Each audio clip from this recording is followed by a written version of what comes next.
Bonjour. Bonjour. Bonjour. Je m'appelle Renaud Eldozy, je suis Head of Product chez Mythic. Ça fait environ 10 ans que je fais du produit. Je manage une équipe de 6 product owners, product managers, on les appelle comme on veut, de personnes qui font du produit chez Mythic. Une petite, qui ne connaît pas Mythic ici? Donc, Mythic, c'est une boîte qui date de 2001. On a une empreinte en Europe de, je crois qu'on a 12 marques, 13 pays, plusieurs de milliers, voire de millions d'utilisateurs. Et notre business, c'est de faire des connexions entre les individus, mettre en relation des individus. On ne leur vend pas l'amour, mais on leur vend la possibilité d'avoir des conversations et de rencontrer des gens qui, a priori, sont pertinents et avec qui on espère qu'ils feront un bout de chemin ensemble. Je suis accompagné aujourd'hui. Voilà, moi c'est Maud. J'ai travaillé sur le sujet dont on va vous parler avec Renaud dans le cadre de mon mémoire de fin d'études. Et où j'ai exploré les dark patterns. Et maintenant je travaille dans une boîte qui s'appelle Destigo, qui est une start-up qui fait de l'intelligence artificielle dans le conversationnel. Donc avant de commencer, petite question oblige, on parle de dark patterns, donc on parle avant tout de vous. Est-ce que vous avez une idée? On va faire lever la main ceux qui pensent que dans une journée, ils regardent, déverrouillent leur portable plus de 50 fois par jour. Ok. Plus de 100 fois par jour. Ça parle beaucoup.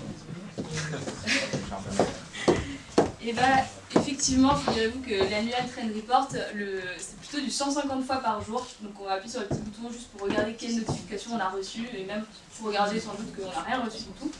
Et sur ces 150 fois, il y a 70% des fois qui vont l'être de manière inconsciente. Donc on va juste regarder son portable, mais sans même avoir pensé à se dire « je vais regarder mon portable ». Tout ça pour dire quoi? Pour dire que l'addiction aux notifications et au digital en général, c'est plus seulement une impression que tout le monde a, mais c'est maintenant quantifié et c'est assez inquiétant. Pour vous donner d'autres chiffres, donc c'est 5 heures par jour qu'on passe en moyenne sur son portable. C'est un chiffre qui vient des États-Unis, donc c'est sans doute moins en France. Dans le milieu professionnel, c'est 1/3 du temps qu'on passe à traiter ses messages, ses mails. Et les ados de 13 à 17 ans s'envoient en moyenne 4000 messages par mois, c'est-à-dire environ toutes les 6 minutes où ils sont réveillés. Ça a 2 conséquences. La première, c'est ce qu'on appelle la Digital Attention Crisis. Je ne sais pas si vous en avez entendu parler, on en parle beaucoup depuis cette année surtout. Ça consiste à dire qu'on reçoit continuellement dans la journée un flux de notifications, un flux d'informations de toutes nos apps. Et ce flux constant d'informations nous rend incapables de nous concentrer sur des tâches qui sont longues. Donc, pour vous donner un chiffre, notre capacité de concentration moyenne a droppé de 25% en 15 ans. Et ça, c'est dû à ce qu'on appelle le, pardon pour l'anglicisme, mais le context switching. C'est le fait de passer d'une tâche à l'autre, de répondre à un message Facebook, puis de se concentrer sur une presse, puis de passer, donc de tout le temps être dans le comment je vais jongler en fonction, avec toutes les informations que je reçois. Et pour vous donner un autre chiffre, 80% des gens qui ont suivi une digital detox disent que le premier effet qu'ils ressentent en sortant de ça, c'est un regain de productivité. Parce que qui dit context switching dit qu'il faut se reconcentrer sur la tâche d'après. Or, on met environ 25 à 30 minutes pour se reconcentrer d'une tâche à une autre. Rien que le terme digital detox, c'est pas très bon signe. Je pense qu'on a déjà entendu des rires, mais c'est vraiment pas bon signe. Ça veut dire que c'est une réalité. Et je pense qu'on le vit tous au quotidien à un certain moment, de se dire je suis submergé par l'ensemble d'interactions, de notifications, de tâches à traiter, de ce petit objet à côté de moi, dans ma poche, qui est fondamentalement un objet hyper intime. C'est ça qui est hyper intéressant, c'est que c'est l'un des objets les plus intimes qu'on a, le plus proche de nous, qui nous rend et qui arrive à perturber de façon aussi forte notre capacité à se concentrer, à travailler, etc. Donc là, vous dites peut-être, bon, je suis un peu déconcentrée, fine. Mais en fait, ce qui est beaucoup plus dangereux, ça va être l'effet sur la santé mentale, je sais pas si vous voyez, sur la santé mentale de la génération qui porte beaucoup de noms, mais en gros qui sont nés après les années 2000, qui ont grandi avec un smartphone et les réseaux sociaux. Et bien cette génération, elle encourt vraiment un risque.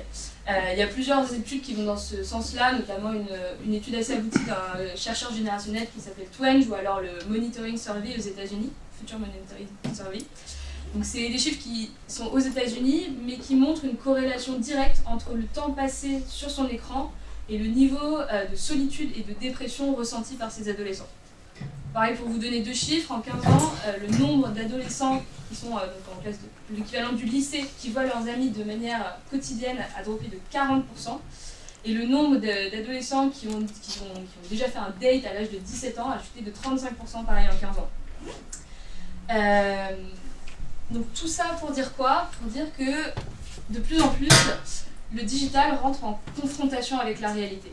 Dans toute situation du quotidien, aussi banale soit-elle, qu'on ait 1 heure à tuer à l'aéroport, dans la queue, chez Carrefour, n'importe, on sera beaucoup plus tenté de se plonger à regarder ces news constantes sur notre portable qu'à rester dans le monde réel qui semble avoir moins d'intérêt.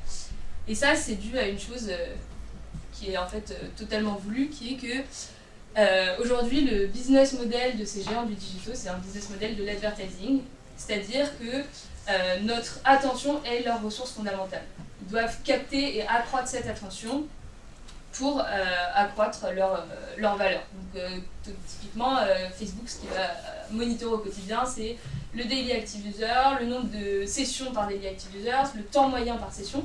C'est des métriques qui vont mesurer la stickiness, donc à quel point je retiens mes utilisateurs, et c'est des métriques auxquelles sont directement indexés leurs cours de bourse.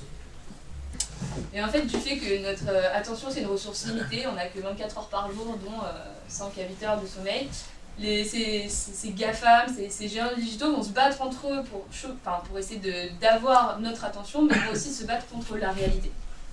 Parce que qui dit je vais faire du sport, dit c'est du temps au moins que je vais passer sur mon téléphone. Vous savez qui a dit ça? J'ai pu dire ça. Patrick Lelette. Donc c'est Patrick Lelette, PDG de TF1, qui a dit ça en 2004. Ce qui est assez marrant, cette phrase elle est un peu forte, hein, ce que nous vendons à Coca-Cola c'est du temps de cerveau disponible, elle est forte, elle est un peu réaliste, et il disait dans une optique business, soyons réalistes, ce qu'on fait c'est de vendre du temps de cerveau disponible, du coup on est en compétition avec d'autres acteurs et on doit trouver les meilleures émissions qui permettent d'accaparer l'attention, de mettre le cerveau de notre consommateur ou de notre téléspectateur dans une situation apte à capter des messages publicitaires. Ce que je trouve hyper intéressant avec cette quote, c'est qu'on est en 2018, en 2004, l'un des plus gros médias français, le PDG d'un des plus gros médias français se tenait ce type de discours. En 2018, on a des énormes acteurs, Facebook, des Instagram, vous avez la liste complète, hein, Twitter, je pense qu'ils tentent de capter notre attention, qui sont dans cette dynamique-là. Et la compétition, elle n'est plus sur un marché local, elle est au niveau global, et je le redis, mais à la place d'avoir juste une télé où fondamentalement c'est moi qui fais à un moment donné la démarche d'appuyer sur un bouton, de sélectionner une chaîne et de consommer du contenu, là on a quelque chose dans la main qui sonne, qui vibre et qui me rappelle à l'ordre de il est temps que tu consommes du contenu. Et du coup, on a switché d'univers et c'est pour ça je pense qu'on mesure un tel impact sur la génération de postes de vie.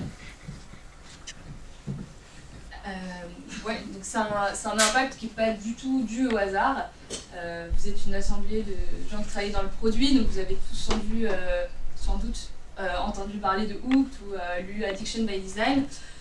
C'est en fait, cet impact il est dû au fait que des chercheurs, enfin des ingénieurs, que ce soit dans la Silicon Valley ou ailleurs, aujourd'hui emploient leur journée à appliquer des recherches sur les mécanismes de notre cerveau pour créer des applications qui vont être le plus addictives possible. Donc qui vont exciter notre curiosité, qui vont déclencher des mécanismes du plaisir.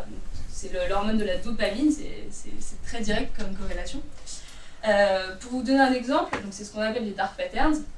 Et pour vous donner un exemple, c'est exactement les mêmes mécanismes qui sont employés dans les casinos pour, par exemple, concevoir les machines à sous. Donc Natasha Downshul, qui a écrit Addiction by Design, décrit vraiment ça, à quel point ils se sont basés sur des travaux scientifiques pour construire ces machines à sous, pour maximiser le temps passé sur le device, sur ces machines à sous. Pour vous donner un exemple très concret de quelle étude scientifique est appliquée, dans les années 30, il y a un chercheur qui s'appelle Skinner qui a réalisé une expérience qui est maintenant très connue qui s'appelle la Skinner Box. Il a pris un rat qu'il a mis dans une boîte, il a muni cette boîte d'un petit levier. Le rat pouvait activer le levier et lorsqu'il activait le levier, de la nourriture tombait. Donc dans scénario 1, à chaque fois que le rat appuie sur le levier, de la nourriture tombe, le rat mange, il est très content, il appuie sur le levier seulement quand il a faim et le rat est très heureux. Scénario 2, Skinner fait en sorte que lorsque le rat appuie sur le levier, il n'y ait pas tout le temps de la nourriture qui tombe. C'est de manière aléatoire. Parfois elle va tomber, parfois elle va pas tomber. Et dans ce scénario 2, ce qu'il a observé, c'est que le rat va agir de manière complètement compulsive. Et il va appuyer sans interruption sur ce levier, même s'il n'a pas faim, pour stocker au maximum de la nourriture. Ce que Skinner a inventé, en fait, c'est le système des notifications Facebook. Aujourd'hui, 70% des notifications qu'on reçoit, c'est des notifications qui ont été générées par des algorithmes de manière aléatoire pour renforcer notre comportement compulsif et maximiser le temps, enfin, le nombre de fois où on va revenir sur cette application-là. Parce que si on en avait une à chaque fois qu'on ouvrait notre portable, on irait moins. Si on n'en avait jamais, on irait moins. C'est la variabilité qui fait qu'on va revenir de plus en plus sur nos applis. Une autre traduction de ce type de mécanique qu'on appelle les variable rewards, c'est typiquement le pull to refresh. Donc quand je fais un pull to refresh, vous voyez sur mon interface, je pull, j'attends, ça refresh, et là, qu'est-ce que j'ai? Et le fait que ça soit variable, que je ne sache pas ce qui va arriver, d'un coup, c'est ça qui va générer de la dopamine dans mon système, et c'est ça qui va me mettre dans un état de semi-dépendance, et c'est pour ça qu'on se retrouve à faire des refreshs pendant un quart d'heure, en espérant qu'il y a un truc qui tombe, un petit cadeau, un petit morceau de fromage comme les petites souris, et que parfois il y en a, parfois il n'y en a pas. Mais c'est exactement les mêmes mécaniques. Quand on parle de dark pattern, ça c'est la plus belle slide qu'on a, et je vous invite à ne pas la lire, et vous trouverez bien le deck à un endroit. Alors, quand on parle de dark pattern, on peut parler de Harry Brignull. Harry Brignull, en 2010, c'est lui qui a sorti ce mot-là. Dark pattern, tout le monde voit ce que c'est. L'idée, tout le monde voit? Ouais. Bon, l'idée c'est comment je modifie mon interface, mon expérience utilisateur pour amener mon utilisateur à faire des actions qu'il n'aurait pas fait sinon. C'est vraiment comment je te mets dans ce mode-là où tu vas faire des choses et en fait, tu risques d'être un peu déçu. Lui, il a fait une espèce de typologie, donc il y en a une dizaine, probablement un peu plus. Il y en a des classiques, je suis sur une page, j'ai l'impression que c'est un contenu, je clique dessus, en fait c'est une publicité. Il y en a d'autres, un peu moins classiques, de type je fais une action, typiquement je m'abonne mais je trouve pas la possibilité de me désabonner. Donc tout ça c'est des mécaniques que lui il a highlighté et s'est dit ok c'est un système. On peut appeler ça des dark patterns et c'est utilisé de manière consciente par fondamentalement les gens qui construisent le produit, donc une partie de cette assemblée, avec un impact probablement sur des KPI ou en tout cas des objectifs à destination soit de l'entreprise, soit des utilisateurs. Une autre façon d'appréhender cette notion de dark pattern, c'est Nielsen-Norman, les heuristiques d'usabilité. Usabilité, c'est ce qu'on appelle en français ergonomie. C'est Don Norman, Jacob Nielsen, c'était dans les années 90, donc ça date. Eux, ce qu'ils ont posé, c'est 10 grandes façons d'appréhender l'ergonomie. L'ergonomie, c'est quoi? Et c'est intéressant parce que ça nous force à prendre un peu de recul. L'ergonomie, c'est quoi? C'est le lien entre l'efficacité, est-ce que j'arrive à faire mon action, l'efficience, quel effort je mets pour réaliser mon action. Dernier point qui est important, c'est la notion de satisfaction. Est-ce que je suis satisfait en réalisant cette action? Ou j'arrive à atteindre mon résultat de manière satisfaisante, j'ai une impression de satisfaction. Donc ces trois liens, ces trois variables mises ensemble, c'est ça qui forme l'ergonomie. Du coup, il a posé un certain nombre d'heuristiques qu'il appelle, donc c'est des macro-approches. Je ne vais pas vous les lister, mais il y en a une qui est classique, qui est à tout moment, le système doit être capable de me donner son état.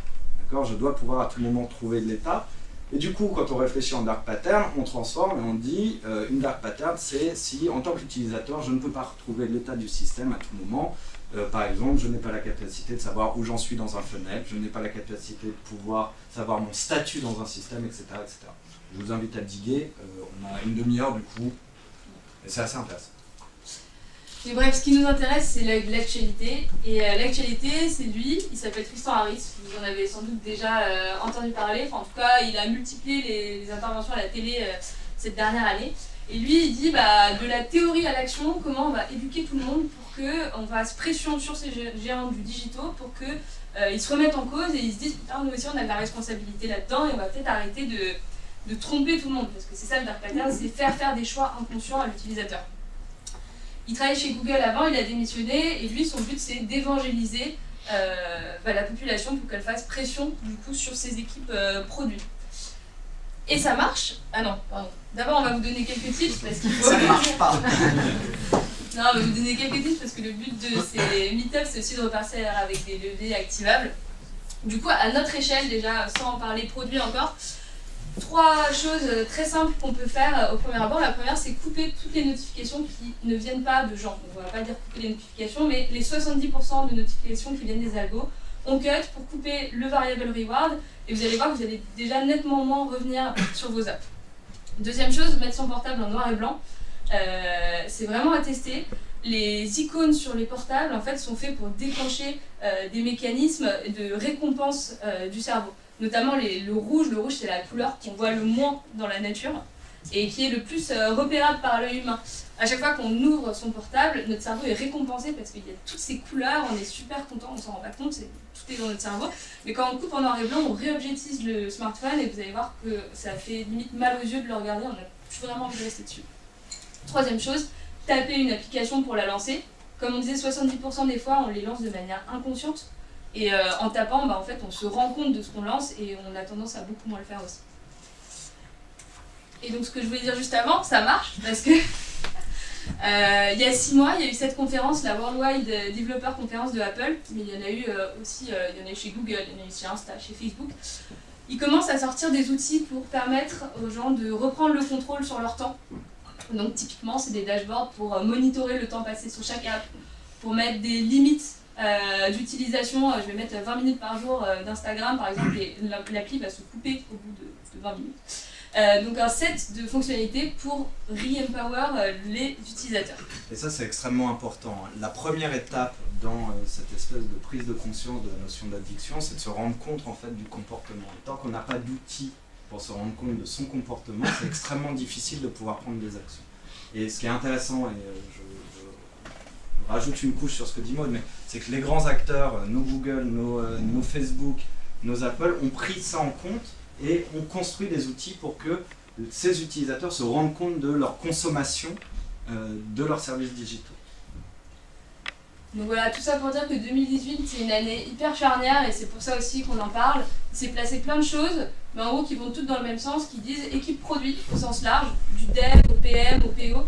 Vous avez une responsabilité, vous devez réfléchir à vos actions et c'est d'ailleurs pas une coïncidence si pour la première fois en 2018 le Stack Overflow Survey, qui est la référence en termes d'interrogation sur le travail des devs, inclut une partie éthique où on va mettre les développeurs face à leurs responsabilités éthiques vis-à-vis du code qu'ils ont.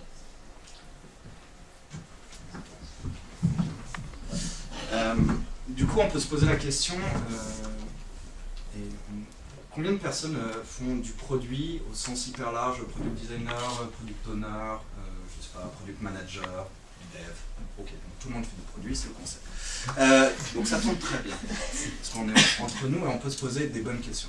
On peut penser que quand on est un gros acteur, on a forcément une plus grosse responsabilité. Et là, je regardais des datas chez nous, chez Meeting, je regardais juste la France desktop. Sur un mois, ça représente, je crois que 55 ans passés devant notre service pour une personne. Donc c'est énorme en vrai, le temps qu'on passe et le temps l'impact qu'on a sur les utilisateurs. Mais les petites entreprises aussi, toutes les startups aussi ont un impact. Pourquoi je dis ça? Parce que c'est extrêmement difficile à partir du moment où vous mettez dans votre système un dark pattern de revenir en arrière. Et plus vous le mettez tôt et plus la dark pattern que vous mettez en place a de l'impact, plus ça va être difficile de revenir en arrière. Donc la décision, elle doit être prise extrêmement tôt, extrêmement vite, d'éviter ça. Comment on fait pour éviter ça? On s'est dit, alors d'abord, si on revient sur la notion de dark pattern, juste rapidement, des exemples de dark pattern, vous les connaissez tous. Hein. Par exemple, j'ai des notifications Cortana, j'ai l'impossibilité de dire non merci, donc mon seul choix c'est un peut-être après. Pareil sur nos copains d'Apple, pareil, j'ai pas le choix de skip. Et ça peut rendre complètement dingue. MindMedit, eux, ils ont une petite stratégie qui est un peu déprimante, qui dit soit tu autorises, soit vraiment tu vas saigner toute ta vie. Pareil, Facebook, les push notifs pour les mutes, ton seul choix c'est une notion de temporalité, mais tu ne peux pas les annuler. Petit exemple, donc là je suis sur une page de paiement Amazon, j'ai la chance qu'on m'offre le One Day Delivery, et en plus c'est gratuit. J'ai 2 CTA classiques, on se dit tu as ton primary, tu as ton secondary, donc il y en a un qui va valider l'action et l'autre qui va l'annuler. Donc soit je choisis le jaune qui est try prime free, donc je valide, je suis content, j'utilise l'offre. Donc moi j'ai pas envie de l'utiliser, donc je me dis je vais utiliser le second bouton. Le second bouton fait exactement la même chose. Il dit continuer avec l'offre gratuite. Et en fait, je ne sais pas si vous l'avez vu, la seule façon d'éviter ça, c'est ce petit lien au milieu, hein, qui est là, donc il est visible, hein, on l'a mis, mais par contre qui n'est pas du tout dans les normes du web. Et quand on regarde, quand on se souvient mes 10 heuristiques d'ergonomie, il y en a un qui est respecter les normes du web. Quand on a des états standards, on essaye de les respecter. Donc ce petit lien-là, il est particulièrement tricky. Tout ça pour revenir à mon point qui est comment on fait pour détecter le plus tôt possible. Est-ce qu'on n'a pas des questions en tant que personnes qui faisons du produit à se poser? Et on s'est dit avec Maud, on a 4 grands thèmes qu'on pourrait aborder. Le premier, c'est est-ce qu'on choisit la facilité? Et quand on dit ça, est-ce qu'on est plutôt sur une optique de court terme ou de long terme? Si on est sur une optique de court terme, la probabilité est un peu forte qu'on prenne des raccourcis, qu'on se dise on trace, on y va, et que du coup on va essayer de prendre, on va probablement prendre des décisions qui sont un peu limites à destination de vos utilisateurs. Deuxième chose, c'est vous construisez votre produit, pourquoi? Est-ce que vous le construisez pour une notion de confiance et d'engagement ou pas? Si vous êtes dans une optique de confiance et de long terme, alors vous allez plutôt préférer des démarches pas dark pattern. Si vous êtes plutôt sur du court terme et essayez d'avoir le gain le plus vite possible sans forcément construire de la confiance, vous utiliserez plutôt des techniques dark pattern. Il y a une autre chose qui est intéressante, c'est de se poser la question des KPI. On sait qu'au produit, on essaye d'avoir de l'impact. Okay? L'impact, il peut être tricky. La notion de KPI, elle peut être tricky. Il y a des KPI qu'on appelle des KPI vanity metrics. Les vanity metrics, c'est quoi? C'est des KPI qui nous font plaisir, mais qui, in fine, ne bénéficient pas à l'utilisateur. Quel KPI vous choisissez quand vous construisez vos projets? Quand vous voulez avoir de l'impact, c'est quoi la KPI? Si je prends un exemple chez Mythic, on a des KPI de visite. On génère des visites. Les gens ont visité des profils. Okay. Ça, c'est ce qu'on pourrait appeler une vanity metric. In fine, ça ne change pas qu'une personne visite 1000 profils ou 100, parce que ça va vraiment changer les choses. On a des vrais KPI plus long terme qui sont le nombre de conversations que les gens ont eues. Ça, c'est une KPI qui fait sens. Quand on réfléchit à l'impact, il faut réfléchir à la KPI, et quand on réfléchit à la KPI, il faut prendre celles, non pas qui nous font plaisir parce qu'elles représentent du volume, mais celles qui ont un vrai impact à destination des utilisateurs. Et je rajouterais, moi, typiquement dans mon industrie, donc on construit des chatbots. Nous, les métriques qu'on utilise pour nos clients, ce qui fait plaisir aux clients, c'est de voir combien de messages vont être envoyés, donc le nombre de messages par session, par user. Et plus il y a de messages, plus c'est bien, parce qu'il y a de l'engagement, c'est ce qu'on veut, etc. En fait, si on se pose la question, un bot c'est quoi? Un bot c'est comment je vais parler à un robot pour faire une action plus rapidement. Donc en fait ça n'a pas de sens de parler plus pour en fait arriver à une action que je suis censée faire plus rapide. Donc pour nos utilisateurs, on devrait chercher comment en le moins de messages possible, il va faire cette action-là. Donc on est vraiment tiraillé entre est-ce qu'on donne ce que veut le client et on va faker du message pour augmenter de la conversation, ou est-ce qu'on va donner directement raison à l'utilisateur? C'est un peu ça ce que tu essaies de dire aussi. Une autre question qu'on doit se poser, c'est les triggers qu'on utilise. Il n'y a pas Fabrice de Tiga qui est là, mais je pense qu'il vous en parlera très bien, il y a une super vidéo de lui. Il y a des triggers qu'on utilise dans le produit. Il y a des triggers qui sont positifs et il y a des triggers qui sont plutôt négatifs, en tout cas qui mettent l'utilisateur un peu dans un bad mood. Les triggers positifs, c'est la notion d'accomplissement, la notion de sens, la notion de possession, c'est-à-dire je sauvegarde des choses, ça c'est plutôt positif. On va dans le bon sens. La notion de social, je fais du lien avec les gens. Puis il y a des triggers un peu négatifs, la notion d'évitement, j'essaie d'éviter des choses, la notion d'incertain et la notion de scarcity, alors j'ai oublié comment ça se traduit en français, merci, de rareté.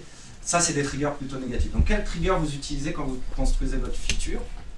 Typiquement si d'un coup ma feature elle change et je suis dans un environnement incertain, mon utilisateur va plutôt être dans un bad mood.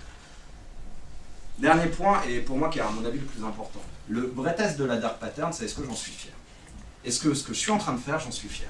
Et en être fier, ça ne veut pas dire être seul. En être fier, ça veut dire quand vous en parlez à votre meilleur pote ou à votre meilleure copine, quand vous en parlez à votre mère, est-ce que son retour vous rend fier?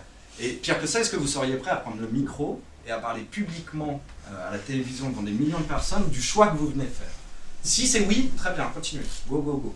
Si vous avez un doute, c'est que probablement vous utilisez une dark pattern. Alors c'est pas trop grave, on peut se dire c'est pas trop grave. Et en vrai, c'est pas trop grave, ils ont le choix. Mais, on a une responsabilité en tant que designer produit.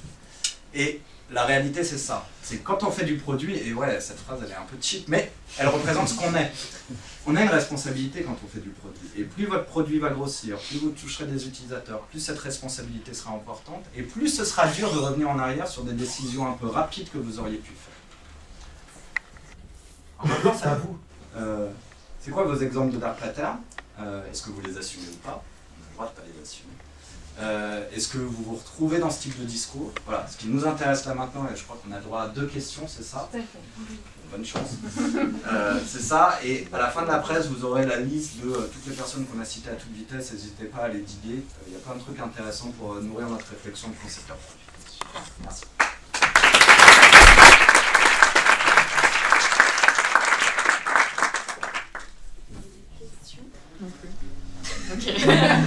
Moi, je peux donner un exemple. On avait à un moment donné, dans une entreprise dont je ne citerai pas le nom, ce qu'on appelle un fenêtre d'annulation, d'abonnement, bon, toute une séquence qui te permet d'annuler ton abonnement. Et ça a été conçu il y a un bon moment. Et quand on est retombé dessus et qu'on a voulu la rebosser, on s'est rendu compte que, par exemple, une excellente idée qui avait eu un impact très fort sur les KPI de rétention, donc c'est positif pour le business. Et c'est ça le vrai problème des dark patterns, hein, c'est que c'est positif pour le business. C'est là où on est vraiment dans le pire de ce qu'on fait. Donc c'était positif dans le business.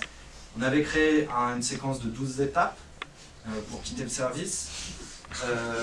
Alors la première étape était bien parce qu'on te demandait ton mot de passe alors que tu étais déjà logué sur la plateforme. Bon, ok, pourquoi pas, c'est sécure, c'est pour la sécurité. Après, dans ces 12 étapes, il y avait un moment, une étape où on posait la question, on disait est-ce que vous voulez répondre à une question pour qu'on comprenne mieux pourquoi vous voulez partir? Et si vous disiez non, ça annulait tout, il fallait recommencer du début. Et le dernier truc qui était le pire et le plus limite, et heureusement on a pu cleaner ça, c'était à un moment donné le bouton, donc les standards c'est quand même yes à droite, no à gauche, hein, et puis j'avance dans mon funnel. Et à un moment ça avait switché le bouton, je pense que c'était bien sûr une erreur, mais voilà, le vrai problème de dark pattern c'est quand ça a un impact sur les KPI positifs, et d'un coup c'est hyper dur de partir. Eh bien, merci à vous deux. C'est plus une mécompréhension. Autant un OS comme Apple ou Microsoft ou quoi que ce soit qui vend pas des pubs, je peux comprendre qu'ils mettent en place ces outils pour voir l'utilisation de l'OS ou des applications. Mais quel intérêt pour un Facebook ou un Twitter ou un Instagram de mettre en place ces outils? Alors, ce qui est intéressant, c'est que la difficulté de Facebook, c'est quand on est devenu un acteur aussi gros, on est quand même assez la cible de critiques. Je me souviens que le board d'actionnaires avait commencé à en parler en fait, entre eux et de lever des actions pour dire ok ça va pas, voilà il y a des études qui sont parées, etc. Ils ont aussi un truc de visibilité de PR sur lequel ils doivent travailler et fondamentalement c'est pour ça, je pense que c'est pour sécuriser. Après je pense qu'ils sont hyper malins, hein. C'est pas parce qu'on donne les outils et qu'on permet aux utilisateurs de savoir leur consommation, je pense que personne dans cette salle ne sait exactement où est situé ce dashboard, hein. Voilà, donc il y a un double truc de PR de dire on fait des actions et en même temps on les cache, ça ne nous empêche pas de continuer nos dark patterns et de les accentuer, hein. Je ne sais pas si vous avez vu, il y a un onglet, un tab Watch qui est apparu sur Facebook avec un point rouge. Le point rouge, même si vous n'avez rien à voir, il est là, il est pour vous pousser à cliquer et pour aller voir cette nouvelle section incroyable. Donc voilà, je pense que le bénéfice pour eux il est surtout PR. Je pense qu'un Apple c'est plus dans son ADN. C'est plus dans son ADN de respecter l'utilisateur, la privacy, c'est un de ses axes forts, donc c'est hyper cohérent. Voilà, moi c'est ça que je répondrai. Okay. Je pense que c'est clair. Du coup on a notre deuxième question. Voilà. Je parlais de KPIs qui étaient purement Vanity Metric. Vanity, exactement. Mais qu'est-ce qui se passe quand ton dark pattern il te sert justement à gonfler et à booster tes vrais KPIs? C'est ça. Comment tu fais pour t'en débarrasser? Par exemple, dans ce que tu viens de dire, comment tu as vendu l'idée de les gars, on va faire en sorte de retirer ça, mais on va peut-être perdre les users. Enfin, Ouais. Ah oui. Non mais c'est un vrai problème, c'est là où est le problème. Tu peux pas trop. C'est extrêmement dur. Alors soit il y a un environnement, régulation qui apparaît, et c'est pour ça qu'en vrai on a beau critiquer GDPR par exemple, c'est une bonne direction parce que ça force les entreprises à se reposer des questions. Même si c'est un peu difficile au quotidien pour en tout cas certaines grosses boîtes. Donc il y a cet axe-là. Il y a le deuxième axe qui est tu le mesures mais sur le long terme. Et ce qui est hyper dur, c'est que c'est une mesure de long terme de l'impact de tes dark patterns. C'est pas court-termiste. Oui, ta rétention à court terme, elle va être bonne. Sur le long terme, tu vas te rendre compte que tu vas avoir moins d'utilisateurs. Ta user sat, elle va commencer à décliner. Et elle va être liée à quoi, cette baisse de user sat? À toutes les petites actions, toutes ces petites dark patterns que tu auras pu implémenter. Alors, entre autres choses, hein, mais dans une des raisons, il y aura ça.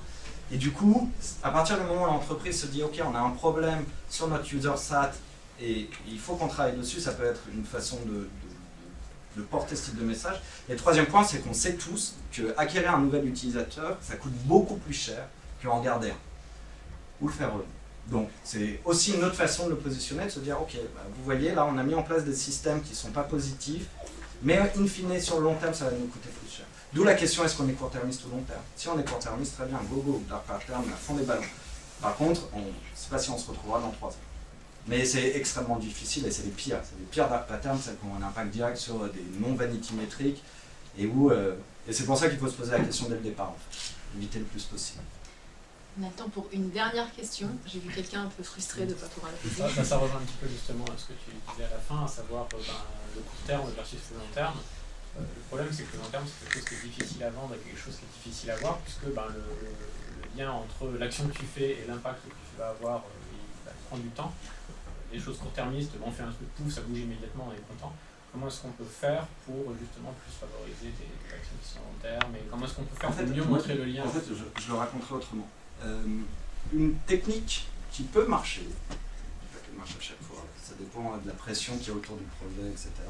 Ça peut être de se dire, on est itératif, et du coup, tous ces éléments d'optimisation dark pattern, je les mets après. Déjà, j'ai construit mon socle sans dark pattern.